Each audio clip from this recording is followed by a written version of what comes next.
Hi అండి, ఈరోజు మనం టమాటా రైస్ని ఎలా చేయాలో చూద్దామండి. ఇలా చేస్తే చాలా సింపుల్గా క్విక్గా అయిపోతుందండి. మార్నింగ్ టైం లంచ్ బాక్స్లో కూడా పిల్లలకి ఇచ్చేసేయచ్చు. దీని ప్రాసెస్ని ఒకసారి మనం చూసేద్దాం. ఒక 2 స్పూన్స్ ఆయిల్ వేసుకోవాలి. హీట్ అయినాక మసాలా దినుసులు వేసుకోవాలి. ఇలా ఫ్రై అయినాక ఉల్లిపాయ ముక్కలు వేసుకోవాలి. ఇందులోనే కట్ చేసి పెట్టుకున్న మిర్చి వేసుకుందాం. బాగా మిక్స్ చేసేసుకోవాలి. ఆనియన్స్ ఇలా ఫ్రై అవుతున్నప్పుడే కొంచెం అల్లం వెల్లుల్లిపాయ పేస్ట్ వేసుకుందాం. పచ్చి వాసన పోయే వరకు ఫ్రై చేసేసుకోవాలి.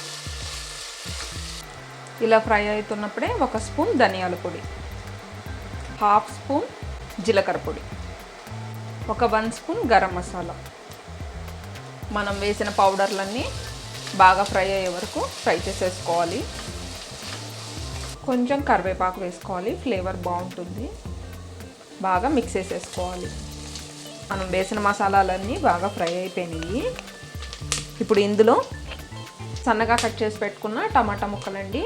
మనం టమాటా రైస్కి కొంచెం పేస్ట్, కొంచెం ఇలా ముక్కలు వేసుకుంటే ఫ్లేవర్ బాగుంటుంది. ఈ ముక్కలు మగ్గాక మనం పేస్ట్ వేసేసుకుందాం.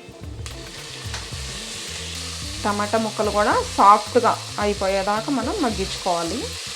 ఇప్పుడు ఇందులో బఠానీ వేసుకుందాము. బాగా మిక్స్ చేసేసుకోవాలి. ఇలాగా మనం వేసిన టమాటా కూడా బాగా మగ్గిపోయిందండి. ఇప్పుడు మనం పేస్ట్ వేసేసుకుందాం. కొంచెం ముక్కలు కొంచెం ఇలా పేస్ట్ వేస్తే మనకి తినేటప్పుడు టేస్ట్ బాగుంటుందండి. లేదు అనుకుంటే మొత్తం టమాటాలను కూడా మిక్సీ వేసుకోవచ్చు. ఇప్పుడు ఈ పేస్ట్ బాగా మగ్గి నూనె పైకి తేలే వరకు మనం మూత పెట్టేసుకుందాము. ఒక్కసారి మూత తీసి చూద్దాము. ఆయిల్ అంతా బాగా పైకి తేలుతుందండి.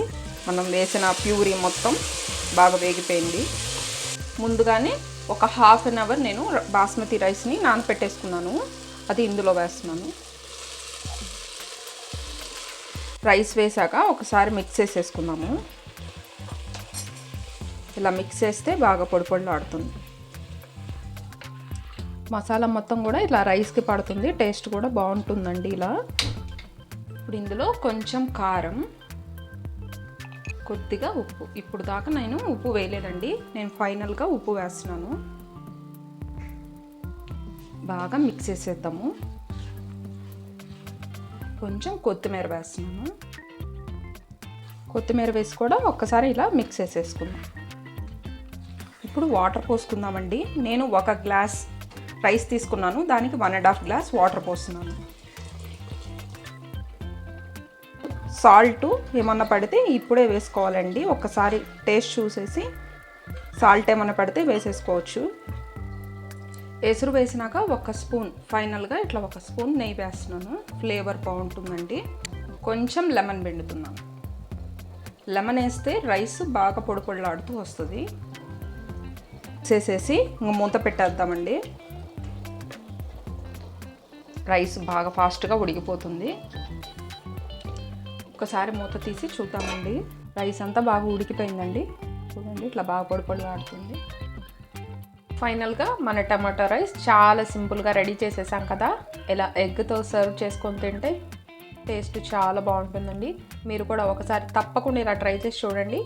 ప్లీజ్ లైక్ చేయండి, షేర్ చేయండి, సబ్స్క్రైబ్ చేసుకోండి. Thank you for watching.